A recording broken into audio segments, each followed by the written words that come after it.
Hello बच्चों, welcome back to Physics Tree. अब देखो, हमने इक्वेशन ऑफ ट्रेजेक्ट्री निकाल ली, ठीक है। y is equals to x tan theta minus half g x square upon u square cos square theta.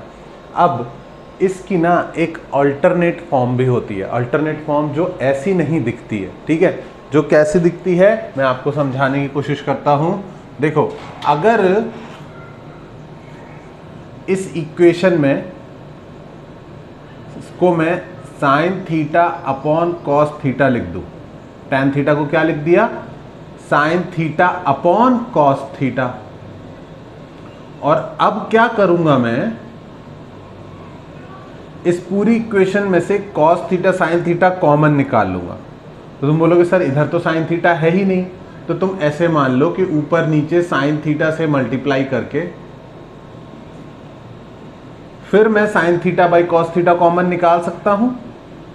तो sine theta upon cos theta अगर common निकाल लिया, यानी टैन थीटा कॉमन निकाल लिया, तो अंदर क्या बचेगा, half g x square upon, ये साइन थीटा तो कॉमन में बाहर आ गया, नीचे बचा, और एक कॉस थीटा भी कॉमन में बाहर आ गया, तो नीचे बचेगा 2 you square cos theta, square में से एक ही बचेगा, और ये वाला साइन थीटा।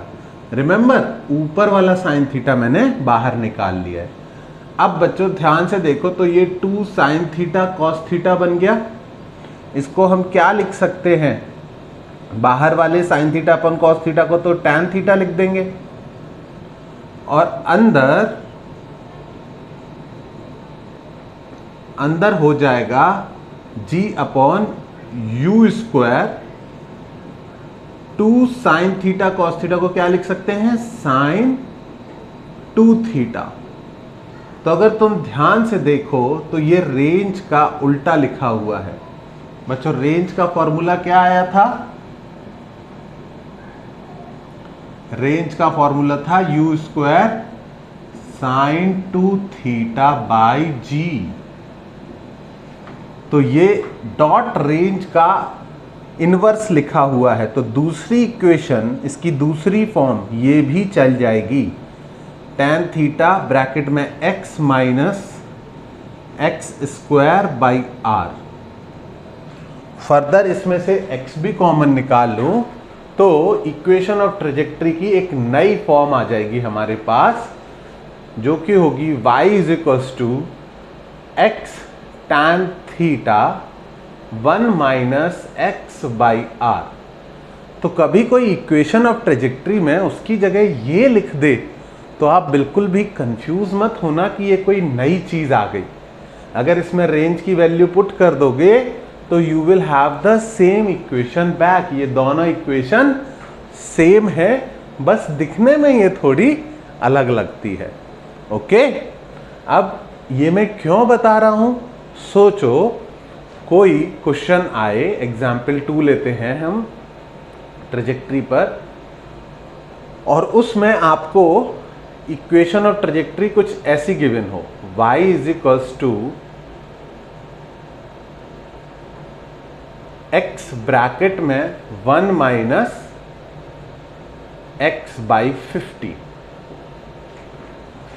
तो इस इक्वेशन को देख के आपको कंफ्यूज नहीं होना है कि हमने तो इक्वेशन ऑफ ट्रेजेक्ट्री वैसी पढ़ी थी, ये तो कुछ और ही दिख रही है। इनफैक्ट ये और इजी कर दिया उन्होंने आपके लिए। क्यों इजी कर दिया, हमने पढ़ा था कि x इक्वल टू 0, y जो है वो 2 पॉइंट पे 0 होता है। एक x इक्वल टू 0 पर y 0 होता है, और एक x इक्वल टू r पर भी y 0 होता है। तो इस तरह की इक्वेशन में आपको और ज़्यादा आसानी हो जाएगी, क्योंकि अगर आप y को क्या पुट करते हो, 0, तो you will get x into 1 minus x by 50 equal to 0। इसके क्या सॉल्यूशन निकलेंगे, या तो x 0 हो जाए या फिर 1 माइनस एक्स बाई 50 0 हो जाए। इसका क्या मतलब हुआ, 1 is equals to x by 50, और इसका क्या मतलब हुआ, x इज इक्वल्स टू 50। तो ये x इक्वल टू 50 कौन सा वाला आया, रेंज।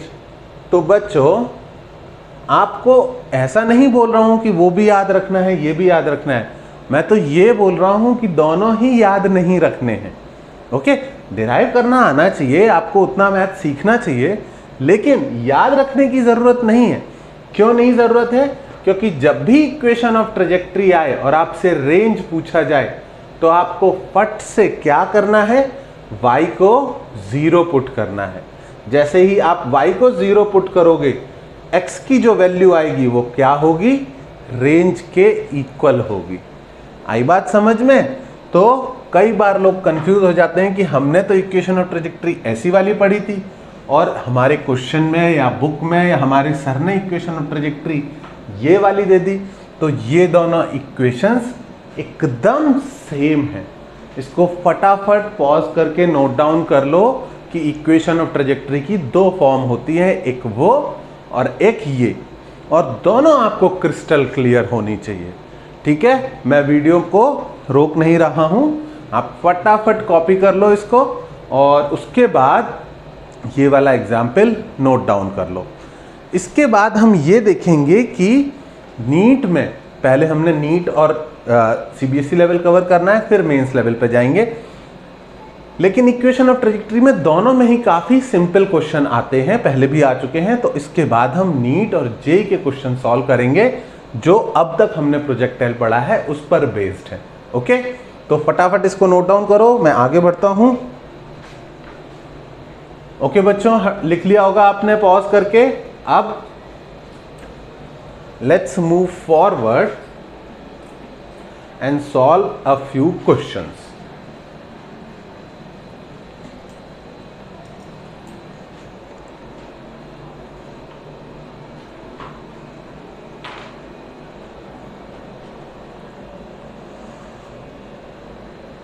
ठीक है, सबसे पहला क्वेश्चन है नीट 2013 का।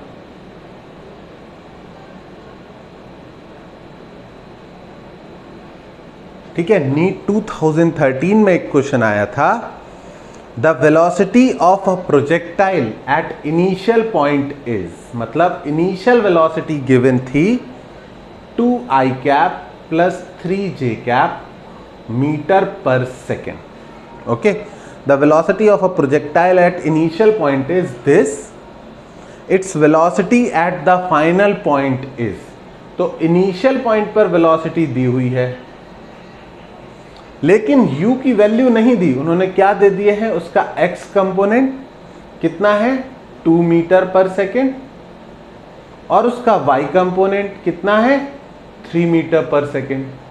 अब ये ऊपर जाएगी फिर नीचे आएगी, जब ये फाइनल पॉइंट पर पहुंचेगी तो सोचो कौन से डायरेक्शन की वेलोसिटी चेंज नहीं होती, एक्स डायरेक्शन की।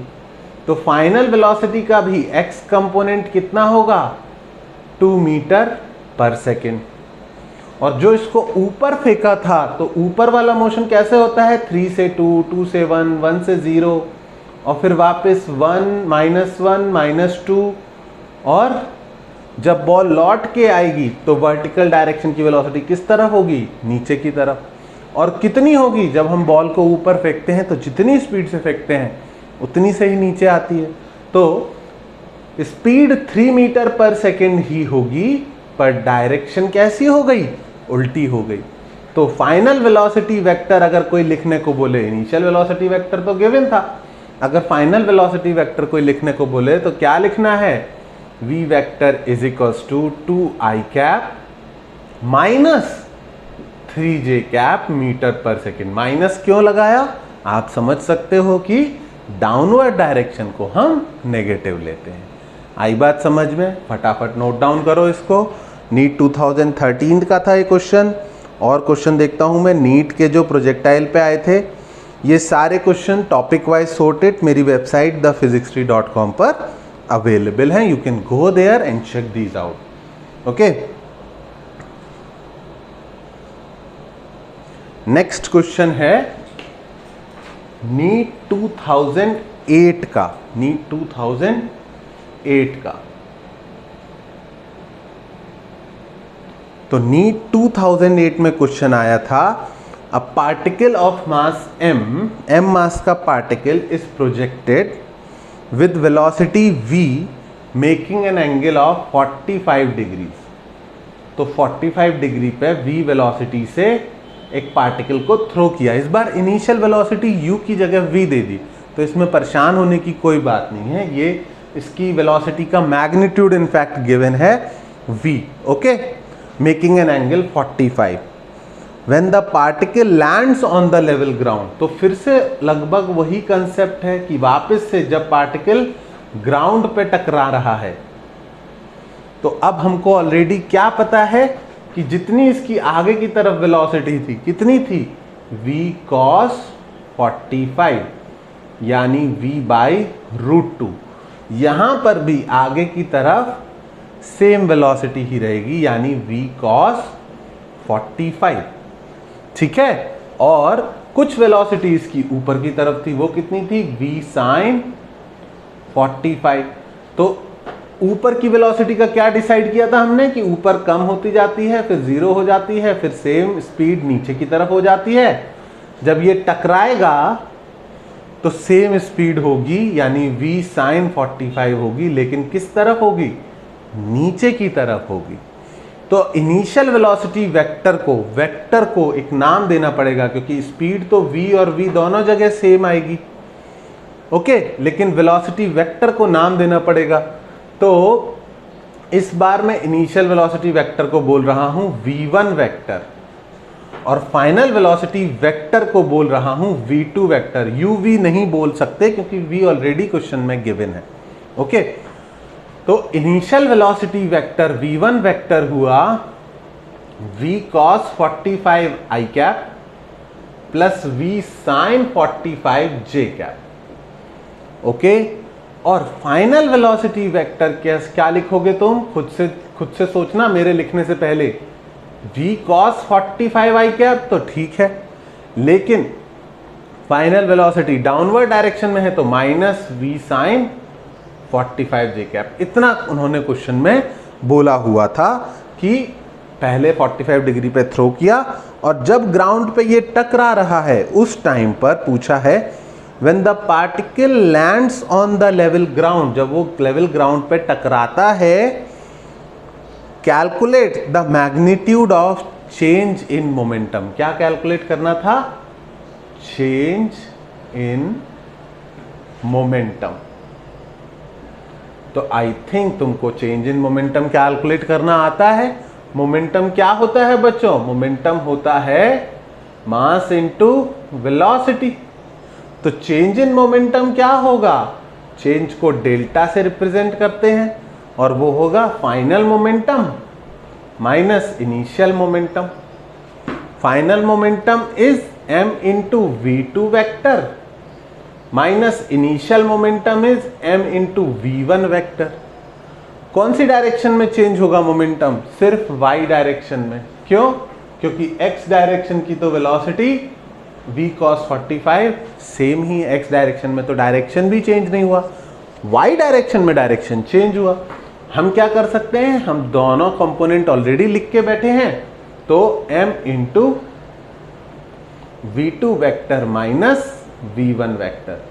जब आप इसमें से इसको माइनस करोगे तो क्या आएगा, v2 vector minus v1 vector, ये वाला टर्म सेम है, कट जाएगा, और ये निगेटिव है माइनस का, ये भी निगेटिव आ जाएगा। तो आंसर आएगा minus 2mv sin 45 j cap. आप ये दोनों वैल्यू खुद से यहां पुट करके सॉल्व करोगे, ठीक है।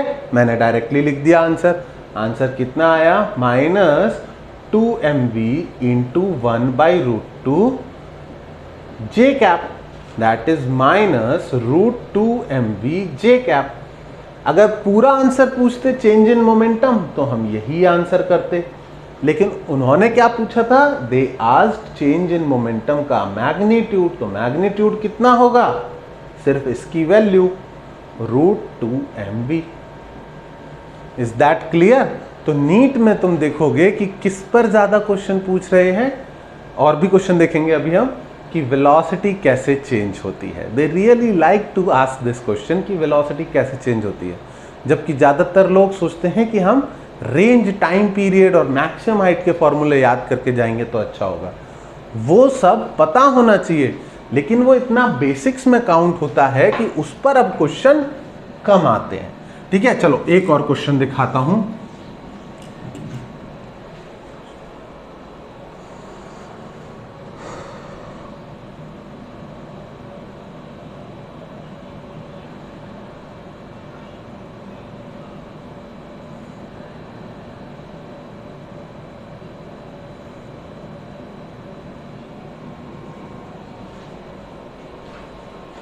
हाँ, ये है क्वेश्चन नीट 2010 का।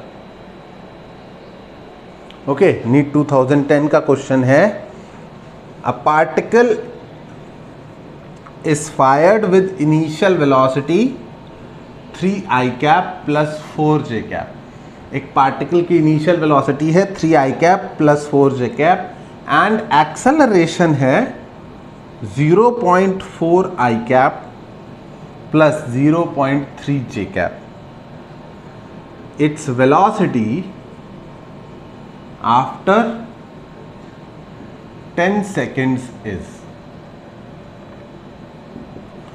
तो हो सकता है तुम्हारे दिमाग में आए कि सर ये प्रोजेक्टाइल मोशन तो नहीं है। प्रोजेक्टाइल मोशन में तो एक्सेलरेशन हमेशा कितना होता था, g के बराबर होता था। इनफैक्ट -g j कैप होता था, -10j कैप होता था। पर बच्चों, मैं तुम्हें एक चीज बताना चाहूंगा कि अगर वेलोसिटी, अगर एक्सेलरेशन कांस्टेंट है, इफ एक्सेलरेशन इज कांस्टेंट, इसको प्लीज नोट डाल के लिखना, काफी अच्छा पॉइंट है। इफ एक्सेलरेशन इज कांस्टेंट, अगर एक्सेलरेशन कांस्टेंट है तो दो सिचुएशन बनती है। दो सिचुएशन कौन सी? या तो वेलोसिटी एंड एक्सेलरेशन पैरेलल होंगे, ठीक है, दोनों सेम लाइन पर होंगे, पैरेलल हो या एंटी पैरेलल हो, उससे मुझे कोई फर्क नहीं पड़ता, दोनों सेम लाइन पर होंगे। ठीक है, तो या तो वेलोसिटी और एक्सेलरेशन पैरेलल, एंटी पैरेलल है, या फिर द एंगल बिटवीन देम, उनके बीच एक एंगल है, have an angle theta which is not equal to 0 degree और 180 डिग्री।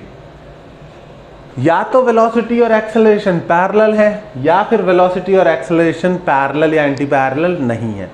तो अगर वो दोनों पैरेलल हैं तो क्या होगा, ध्यान से समझना। जब बॉल नीचे गिर रही है और एक्सेलरेशन भी नीचे की तरफ है, ठीक है, तो क्या होगा, स्पीड बढ़ती जाएगी, वेलोसिटी की वैल्यू बढ़ती जाएगी। मोशन कैसा होगा, स्ट्रेट लाइन। अगर वेलोसिटी और एक्सेलरेशन दोनों सेम डायरेक्शन में है तो वेलोसिटी बढ़ती जाएगी। अगर ऊपर की तरफ बॉल को फेंका पर एक्सेलरेशन अपोजिट डायरेक्शन में है, ठीक है, तो अगर वेलोसिटी और एक्सेलरेशन अपोजिट डायरेक्शन में है तो वेलोसिटी घटती जाएगी। ओके, तो इन दोनों केस में मोशन कैसा होगा, स्ट्रेट लाइन।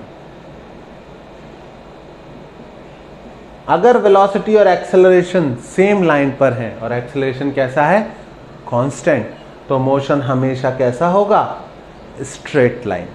अगर इसके अलावा कोई भी केस है, कोई भी केस मतलब वेलोसिटी इस तरफ है, एक्सेलरेशन इस तरफ है, जो कि आपने देखा जब हम बॉल को फेंकते हैं, इनिशियल वेलोसिटी कहीं और होती है और एक्सेलरेशन कहीं और होता है, या फिर वेलोसिटी इस तरफ है और एक्सेलरेशन इस तरफ है, कोई भी सिनेरियो बनाऊं, पाथ हमेशा कैसा होगा, हमेशा पाथ होगा पैराबोला। ये चीज ध्यान रखना कि कांस्टेंट एक्सेलरेशन में, कई लोग सोचते हैं कि कांस्टेंट एक्सेलरेशन में स्ट्रेट लाइन पाथ होगा, जबकि हमारे पास प्रोजेक्टाइल कितना अच्छा एग्जाम्पल है जिसमें एक्सेलरेशन कांस्टेंट होता है पर पाथ स्ट्रेट लाइन नहीं होता। सिर्फ कब स्ट्रेट लाइन होता है, जब बॉल को ऊपर थ्रो करते हैं या नीचे थ्रो करते हैं, सिर्फ तब स्ट्रेट लाइन होगा जब एक्सेलरेशन और वेलोसिटी कैसे हैं, पैरेलल एंटी पैरेलल, यानी सेम लाइन पर हैं। अगर एक्सेलरेशन और वेलोसिटी सेम लाइन पर नहीं है तो हमेशा पाथ कैसा आएगा, parabola. Is that absolutely clear to everyone? हमेशा पाथ पैराबोला आएगा, क्योंकि एक प्रोजेक्टाइल के लिए सोचो तो एक सिंगल प्रोजेक्टाइल के लिए तुम्हें दिख जाएगा कि वेलोसिटी और एक्सेलरेशन के बीच सभी अलग अलग टाइप के एंगल बनते हैं। देखो एक्सेलरेशन सब जगह पर नीचे की तरफ है,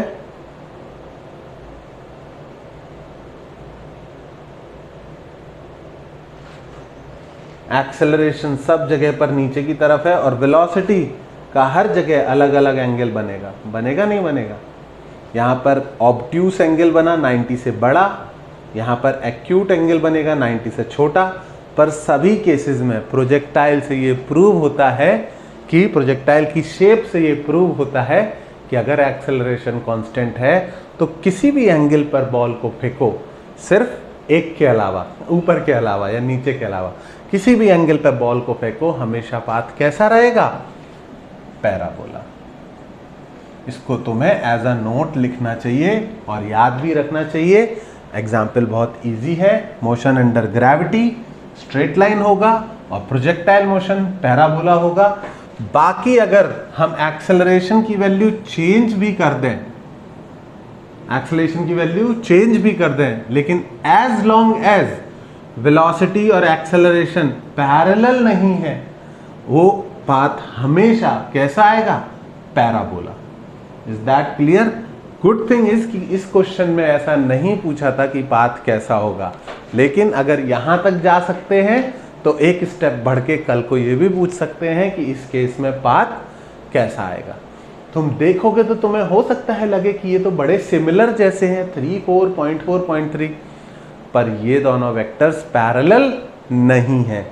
जब भी पैरेलल वेक्टर्स होंगे, जब भी दो वेक्टर्स कैसे होंगे, पैरेलल, अगर मान लेते हैं A vector is A I cap plus B J cap and B vector is P I cap plus Q J cap, जब भी दो वेक्टर्स बच्चों पैरेलल होंगे, पैरेलल की कंडीशन होती है, ये वेक्टर्स में भी पढ़ाता हूं मैं, तो a बाई पी किसके इक्वल होगा, b बाई क्यू के।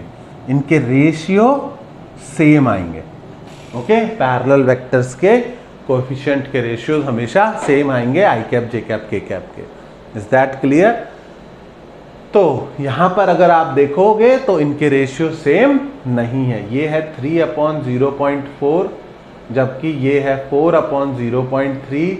These are not equal, not equal तो फिर these are not parallel vectors. Okay, ये पैरेलल वेक्टर्स नहीं है। तो गुड थिंग इज इसमें सिर्फ पूछा था कि वेलोसिटी आफ्टर 10 सेकेंड्स, आप इसे प्रोजेक्टाइल की हेल्प से कर सकते हो। v is equals to u plus a t. अगर आप आई कैप जे कैप से कंफर्टेबल नहीं हो तो आप vx अलग से निकाल सकते हो, ux प्लस ए एक्स टी, और vy अलग से निकाल सकते हो, uy प्लस ए वाई टी। मैं इसी की सलाह दूंगा क्योंकि ये सिली मिस्टेक से बचाता है आपको। कितना है, 3 प्लस 0.4 इंटू 10, और ये कितना है, 4 प्लस 0.3 इंटू 10। ये कितना आ गया, 4 प्लस 3 7 मीटर पर सेकेंड, और ये कितना आ गया, 4 प्लस 3 7 मीटर पर सेकेंड। वेलोसिटी आ गई। उस क्वेश्चन में वेलोसिटी का मैग्नीट्यूड पूछा था।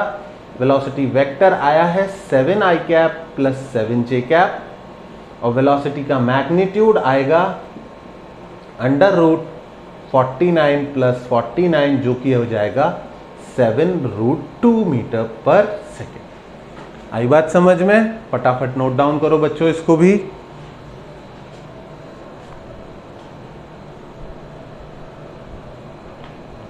नोट डाउन कर लिया, इसको हटा दूं। एक बहुत ही रीसेंट क्वेश्चन दिखा था मुझे,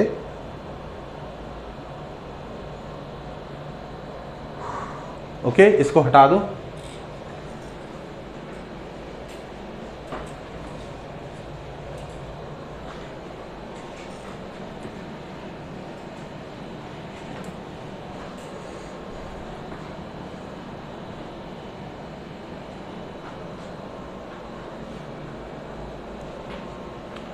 ठीक है, एक नीट में अभी तक क्वेश्चन आया नहीं है, लेकिन मुझे बहुत पसंद है और मुझे लगता है कभी भी पूछ सकते हैं। थोड़ा सा ग्रामेटिकल है क्वेश्चन, ध्यान से सुनना और समझना। लिखा है a boy can throw a ball with speed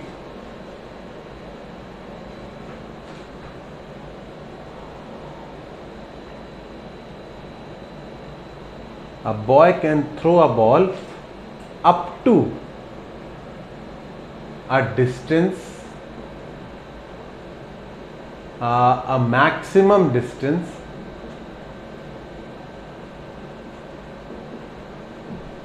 r। एक लड़का एक बॉल को मैक्सिमम कितनी डिस्टेंस तक थ्रो कर सकता है? r तक। ओके, और दो क्वेश्चन है इसके बदले। ए, calculate the maximum height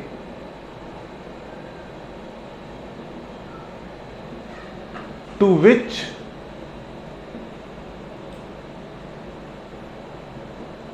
the ball went in that throw। Okay, a boy can throw a ball up to a maximum distance r। Calculate the maximum height to which the ball went in that throw। अगर boy maximum distance r पर ball को throw करता है तो कितनी maximum height तक ball जाएगी। ये हो गया पार्ट ए। अब पार्ट बी सुनना, और तुम्हें लगेगा कि सर एक ही चीज बोल रहे हो। कैलकुलेट द मैक्सिमम हाइट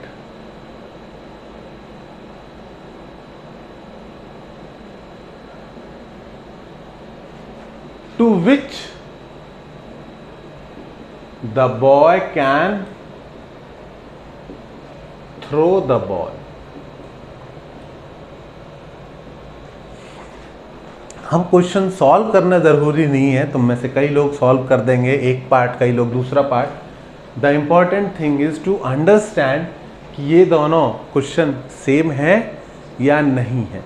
तो ऑब्वियस सी बात है, जब मैंने लिखा है तो these are not same question। क्या चीज डिफरेंट है फिर? तो वो है language. Calculate the maximum height to which the ball went in that throw. कौन सा थ्रो? जब उसने मैक्सिमम डिस्टेंस तक फेंका।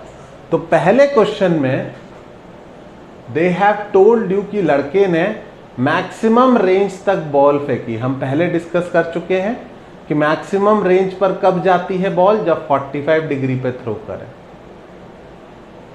जब 45 डिग्री पर थ्रो करते हैं तो मैक्सिमम रेंज होती है। ओके, मैक्सिमम रेंज की वैल्यू कितनी आती है वो हमने रेंज के फॉर्मूले में, कौन से फॉर्मूले में?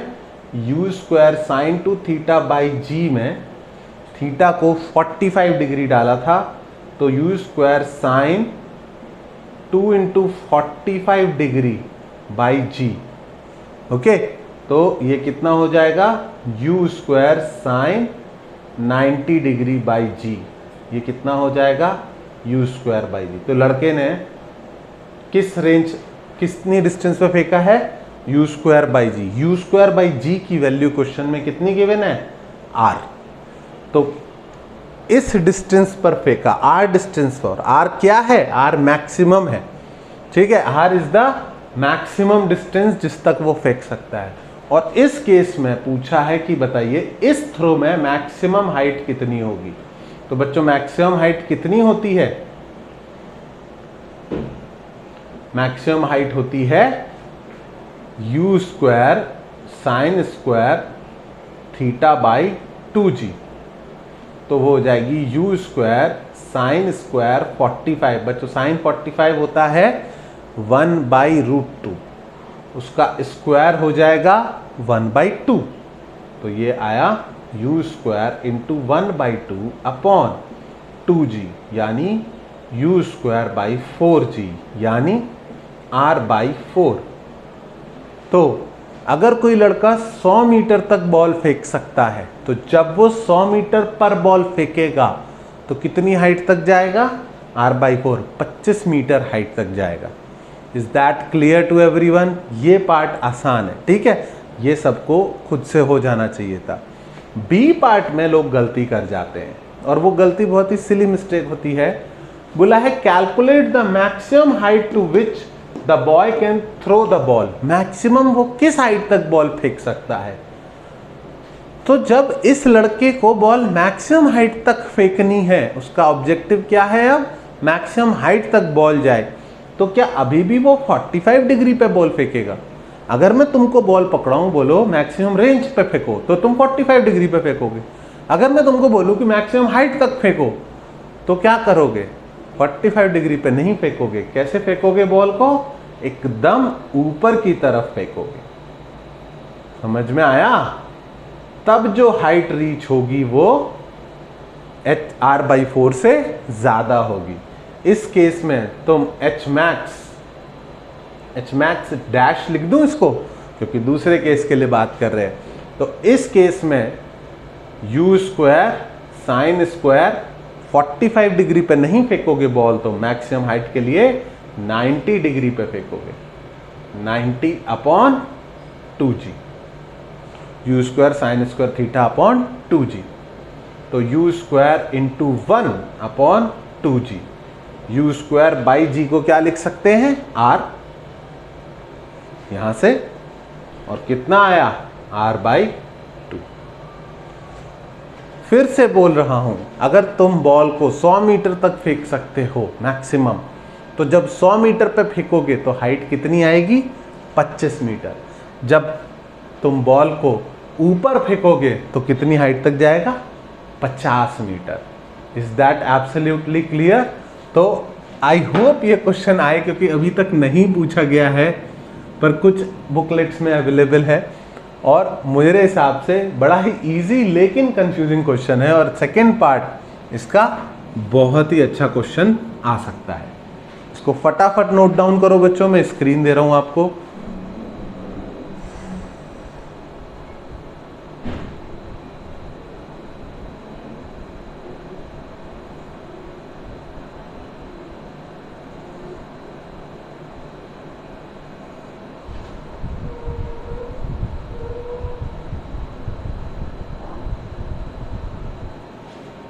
ओके बच्चों,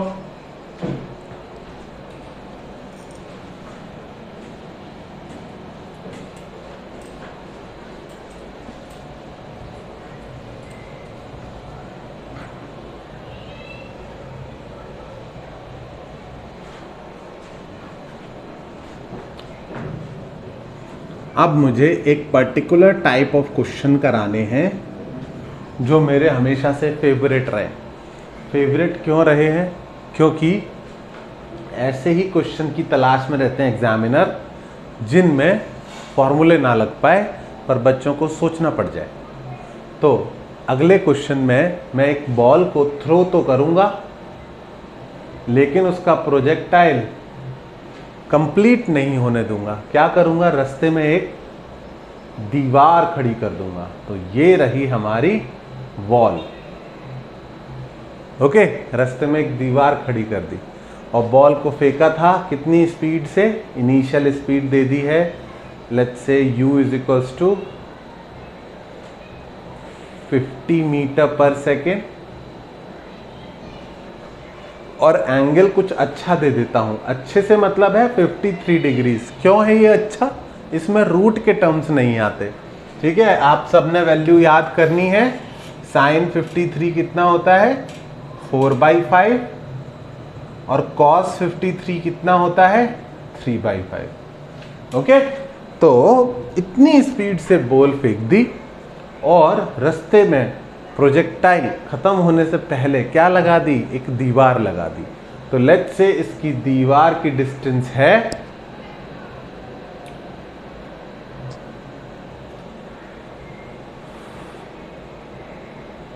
60 मीटर। 60 मीटर की डिस्टेंस पे क्या लगा दी? एक वॉल लगा दी। 60 मीटर ठीक है, या ज़्यादा कर सकते हैं? ज़्यादा कर देते हैं, थोड़ा और डिस्टेंस कर देते हैं, 120 मीटर कर देते हैं। ओके, तो 120 मीटर पे एक वॉल लगा दी, और ज़्यादा कर सकते हैं, सॉरी बच्चों, चेंज कर रहा हूँ वैल्यूज, 150 मीटर कर देते। मैं चाहता हूँ ना कि सारे केसेस एक ही में कवर हो जाए, ठीक है। तो 150 मीटर पे दीवार लगा दी। अब आपसे पूछ लिया calculate the height eight which, calculate the height eight विच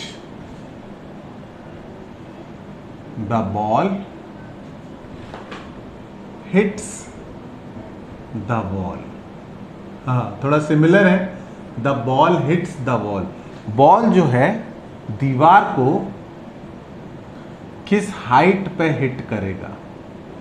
और ये एक गलत आदत कई लोगों की पड़ी हुई है कि जैसे ही क्वेश्चन में देखते हैं हाइट कैलकुलेट करना है तो तुरंत कौन सी हाइट कैलकुलेट करने लग जाते हैं, मैक्सिमम हाइट।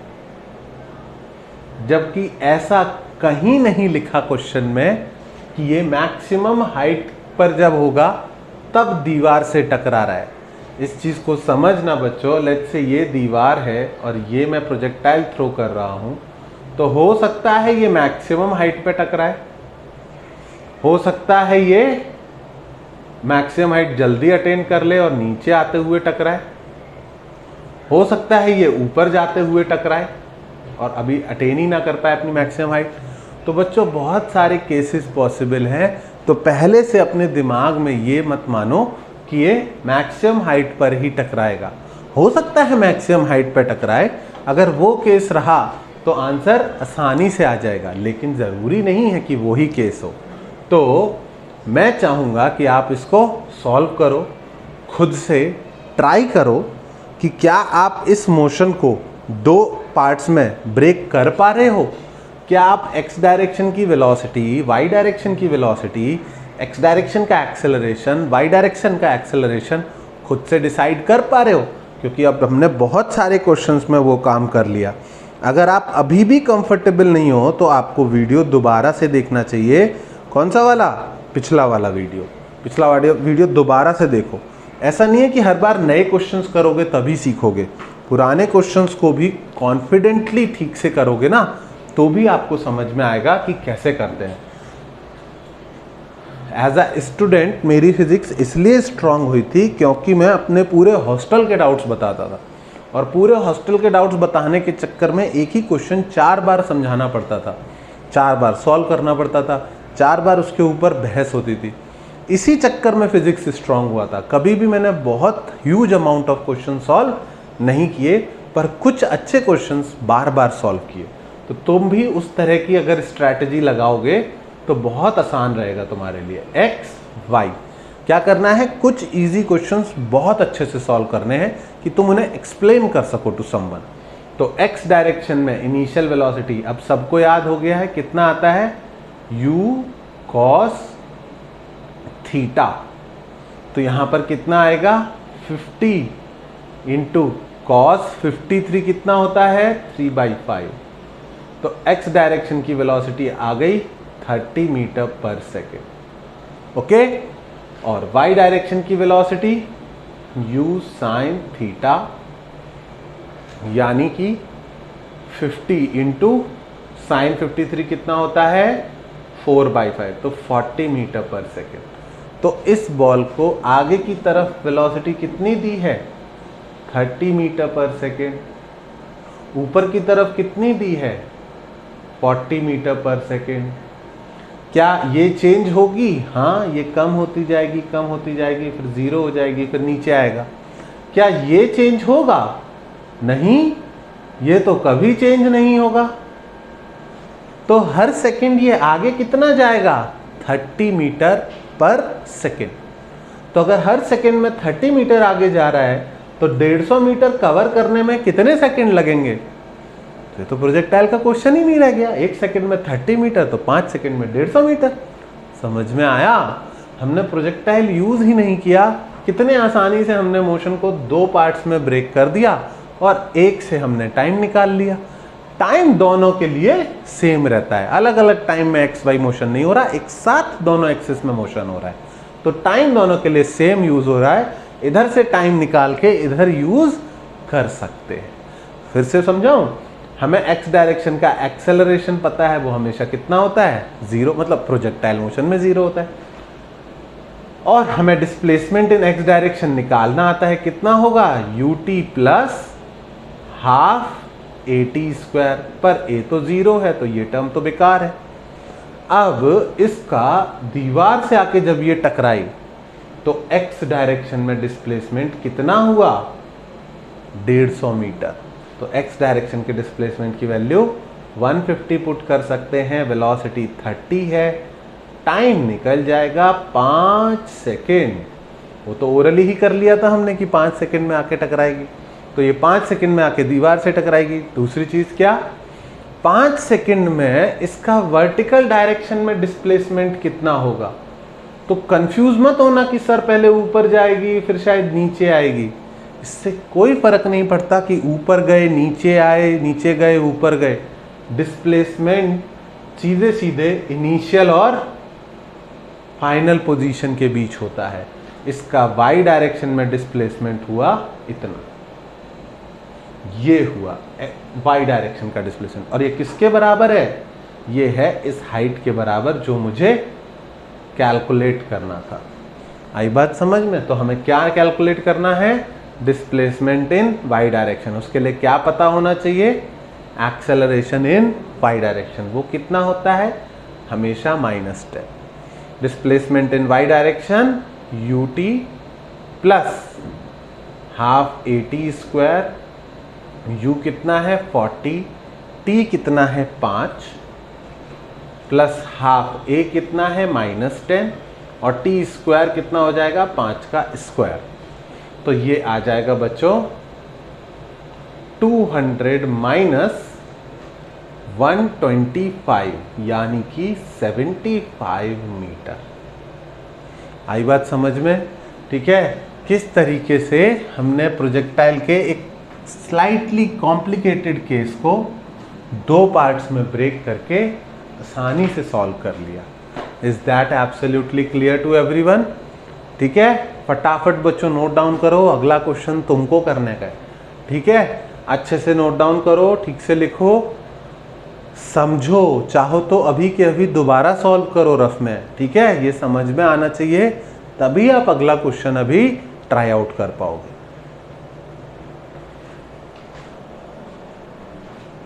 ठीक है, तो अगला जो है वो क्वेश्चन नहीं है, इनफैक्ट कई लोग उसको एज अ कंसेप्ट ट्रीट करते हैं। तो वो बोलते हैं कि अगर बॉल को एंगल पे फेंका जाए तो वो प्रोजेक्टाइल है, और अगर बॉल को सीधा सीधा फेंका जाए तो वो उसको हॉरिजॉन्टल प्रोजेक्टाइल बोलते हैं। मुझे तो मेरे सर ने यही सिखाया था कि दोनों प्रोजेक्टाइल ही है, पर ठीक है बुक्स में लिखा हुआ है कई जगह तो हॉरिजॉन्टल प्रोजेक्टाइल लिख लेते हैं। पर बिलीव मी, हमें इसके लिए कुछ भी नया नहीं सीखना है, जो हम ऑलरेडी सीख रहे हैं वो मोर देन इनफ है इसको कवर करने के लिए, ठीक है। तो हॉरिजॉन्टल प्रोजेक्टाइल में क्या होता है, एक बॉल को ऊपर या नीचे की फेंकने की जगह किसी हाइट h से, कोई भी h हाइट होगी ये, ठीक है, उससे सामने की तरफ फेंक देते हैं विद अ स्पीड u। तो बॉल को सामने की तरफ u स्पीड से फेंक दिया, ठीक है, फेंक दिया तो फेंक दिया। तो ऑब्वियस सी बात है इसका पाथ ऐसा ऐसा ऐसा ऐसा ऐसा करके होगा। और आपसे क्या क्या पूछ सकते हैं, पूछ सकते हैं कि कितनी वेलोसिटी से फाइनली टकराएगा ग्राउंड्स में, पूछ सकते हैं कि उस टाइम पर आगे की तरफ कितनी वेलोसिटी होगी, नीचे की तरफ कितनी वेलोसिटी होगी, पूछ सकते हैं कि जब टकराएगा तो एंगल कितना बनाएगा फाई, पूछ सकते हैं कि ये वाली रेंज कितनी होगी। इस सब को कैलकुलेट करने के लिए हमें कुछ भी नया नहीं सीखना है, ओके ओके। इस सब के लिए जो कुछ भी चाहिए हम ऑलरेडी क्लास में सीख चुके हैं। तुम बस इतना डिसाइड करो, मेरे साथ डिसाइड करना, वेट मत करना मेरे बोलने का, कि एक्स डायरेक्शन और वाई डायरेक्शन के लिए क्या तुम इनिशियल वेलोसिटी और एक्सेलरेशन मुझे बता सकते हो, अगर बता सकते हो तो हम जीत गए, ओके। और नहीं बता सकते हो तो अब से याद रखना इनिशियल वेलोसिटी y डायरेक्शन में कितनी है। जब बॉल को फेंका तो क्या इनिशियल वेलोसिटी y डायरेक्शन में मैं u लिख सकता हूं?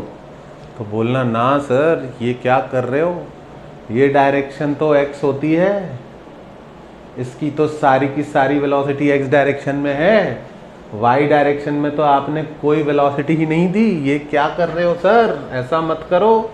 y डायरेक्शन में इनिशियल वेलोसिटी 0 है, x डायरेक्शन की इनिशियल वेलोसिटी u है।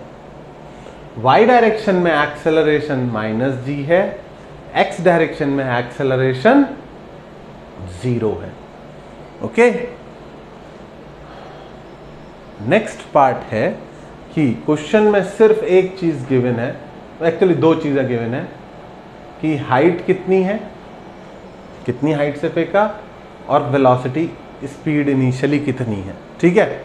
सिर्फ दो चीजें गिवन थी, हाइट और स्पीड, और उसके दम पे हमें क्या क्या कैलकुलेट करना है, रेंज, वेलोसिटी, ये वो, एंगल सब कैलकुलेट करना है, ओके।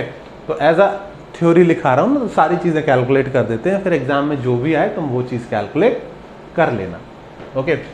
तो x डायरेक्शन में इनिशियल स्पीड पता है, पर x डायरेक्शन का जो डिस्प्लेसमेंट होगा जब ये यहाँ से गिरते गिरते गिरते गिरते यहाँ पहुँची, तो इसका डिस्प्लेसमेंट दोनों डायरेक्शन में हुआ, नीचे की तरफ भी हुआ और आगे की तरफ भी हुआ। जो नीचे की तरफ हुआ वो y डायरेक्शन में है, तो वो डिस्प्लेसमेंट इन y है। जो आगे की तरफ हुआ वो x डायरेक्शन में, तो वो डिस्प्लेसमेंट इन x है। नेट डिस्प्लेसमेंट इसका ये वाला वेक्टर होगा, यहाँ से यहाँ। मैं उसको नहीं बना रहा क्योंकि हम तो दो डायरेक्शन में ब्रेक करके सॉल्व कर रहे हैं। तो डिस्प्लेसमेंट इन y डायरेक्शन पता है क्या, शुरू से अंत तक के लिए, पूरे मोशन के लिए, फॉर कंप्लीट मोशन लिख देता हूं, फॉर कंप्लीट मोशन क्या पता है, डिस्प्लेसमेंट इन y डायरेक्शन कितना है, नीचे की तरफ h, नीचे की तरफ h यानी -h। अब कुछ लोग बोल सकते हैं कि सर इसमें तो मोशन ऊपर तो हो ही नहीं रहा है, तो नीचे की तरफ हम पॉजिटिव ले लें क्या दोनों क्वांटिटी को? अगर ले लोगे तो कोई फर्क नहीं पड़ेगा, नहीं लोगे तो अब तुम स्ट्रॉन्ग कैटेगरी में शिफ्ट हो गए, अब तुम्हें नेगेटिव से डर नहीं लगता है, okay. Displacement in y direction -h, acceleration in y direction -g, initial velocity in y direction is 0। तीन चीजें पता है, और पता है s is equals to ut plus half at²। इसमें से तीन चीजें पता है, टाइम निकल जाएगा। Displacement -h, initial velocity 0, acceleration -g और t²। फट से सबसे पहले चीज कौन सी कैलकुलेट हुई, नीचे लिखता हूं, t is equals to t² is equals to 2h/g हो जाएगा, माइनस से माइनस कट जाएगा, और उसके बाद t इक्वल टू √2h/g। अगर तुम्हें पता हो, नहीं पता हो तो भी कोई बात नहीं।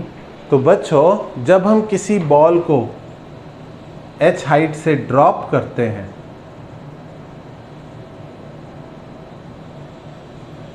तो भी उसे नीचे पहुंचने में सेम टाइम लगता है, कितना, √2h/g। तुम बोलोगे कि सर सेम टाइम क्यों लगता है, इसको तो हमने फेंका है जोर से और उसको तो सिर्फ ड्रॉप किया है। तो बात ये है, जिसको फेंका है उसको भी नीचे जाने में तो कोई हेल्प नहीं करी ना, फेंका तो हॉरिजॉन्टली है, नीचे जाने हैं, अगर तेजी से नीचे भेजना है तो वेलोसिटी किस तरफ होनी चाहिए थी, नीचे की तरफ कुछ कंपोनेंट होना चाहिए था। तो ये बॉल जब यहाँ पहुँचेगी तब ये वाली बॉल इसके सामने होगी, ये बॉल जब यहाँ पहुँचेगी तो ये वाली बॉल इसके सामने होगी, और जब ये बॉल नीचे हिट करेगी तभी ये वाली बॉल नीचे हिट करेगी। ये चीज़ ध्यान रखना, ओके। दोनों का मोशन अलग अलग है, लेकिन y डायरेक्शन में एग्जैक्टली सेम मूवमेंट कर रहे हैं दोनों। y डायरेक्शन में दोनों की इनिशियल वेलोसिटी 0 है, उसको ड्रॉप किया है, इसको सामने फेंका है, और y डायरेक्शन में दोनों का एक्सेलरेशन भी सेम है। ओके, तो वो एक अलग चीज मैंने बता दी यहां पर, याद रखना इसको। टाइम आया √2h/g। टाइम आ गया तो लगभग सारी चीजें कैलकुलेट हो ही जाएंगी। पहले x डायरेक्शन में डिस्प्लेसमेंट कितना होगा, x डायरेक्शन में डिस्प्लेसमेंट क्या लिखते हैं भाई, डिस्प्लेसमेंट तो हमेशा एक ही चीज लिखते हैं, ut + ½ at²। तो सर हर बार आप इसको लिख के जीरो करते हो, हर बार मैं लिख के जीरो करता हूं ताकि तुमको ना करना पड़े, ताकि तुमको समझ आ जाए कि ये जीरो होता है, इसे लिख के टाइम वेस्ट नहीं करना है। Displacement in x direction calculate कर रहे हैं कितने टाइम में, पूरे टाइम में, पूरे मोशन के टाइम में। तो वो कितना आएगा, sx = ux यानी u इंटू टोटल का टाइम यानी √2h/g। ये वैल्यू क्या आ गई, ये आ गई हमारी रेंज। याद करने की कोई जरूरत नहीं है बच्चों, हॉरिजॉन्टल वेलोसिटी इनटू गिरने का time. Okay, horizontal velocity into गिरने का time is horizontal range. Okay,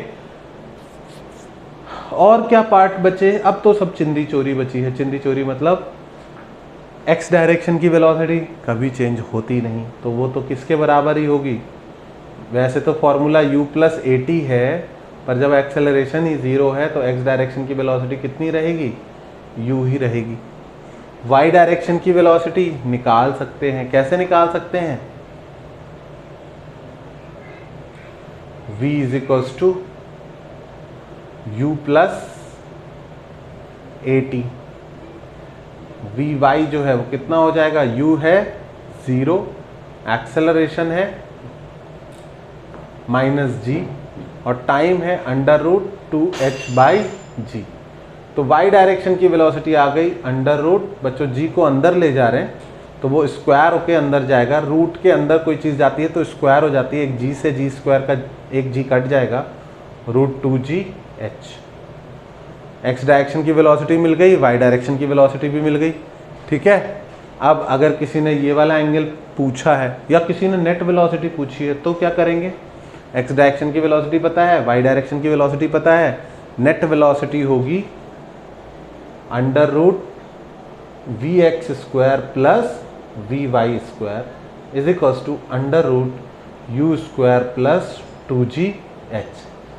ये रिजल्ट वर्क एनर्जी थ्योरम से भी हम कैलकुलेट करना सीखेंगे, उसमें बड़ा आसानी से आता है। This particular result comes from mgh = ½ mv² - u², work done = change in kinetic energy. पर जो लोग 11th में हैं वो अभी ये नहीं पढ़े हैं तो कोई बात नहीं, ठीक है, इसका भी रिजल्ट यही आता है।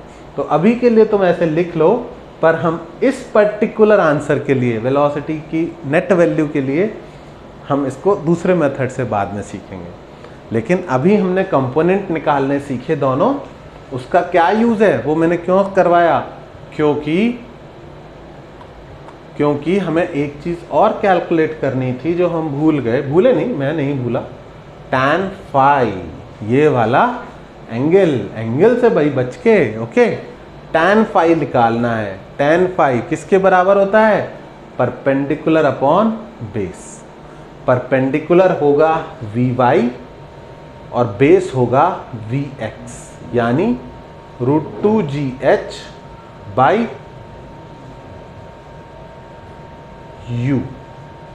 ओके, तो बच्चों इसी के साथ हमारा हॉरिजॉन्टल प्रोजेक्टाइल मोशन खत्म होता है। क्योंकि जो लोग मानते हैं कि ना हॉरिजॉन्टल प्रोजेक्टाइल मोशन अलग से करना चाहिए, एक्चुअल में प्रोजेक्टाइल ही स्ट्रांग होना चाहिए और उसी के दम पर हॉरिजॉन्टल के भी सारे क्वेश्चन हो जाएंगे। सोचो ना, इसके अलावा पूछेगा क्या, कोई क्या पूछेगा, यहाँ से यहाँ तक गिरने का टाइम निकाल दिया, रेंज निकाल दिया, वेलोसिटी निकाल दिया, एंगल निकाल दिया, बहुत है भाई, इतना बहुत है, इतना तो अभी तक पूछा भी नहीं गया नीट में। ठीक है, मेंस के लिए 2 क्लासेस अलग से रखूंगा, पूरी थ्योरी पढ़ाने के बाद मेंस लेवल के क्वेश्चंस के लिए अलग से क्लास रखूंगा। ठीक है, तो अभी के लिए इसको नोट डाउन करो बच्चों। यहाँ पर मैं ये क्लास ख़त्म कर रहा हूँ, एक और क्लास लूँगा मैं जिसमें सिर्फ क्वेश्चंस कराऊंगा। ठीक है, वो क्वेश्चंस नहीं जो आ चुके हैं, वो क्वेश्चंस जो आ सकते हैं। ठीक है, तो नेक्स्ट क्लास में मिलते हैं।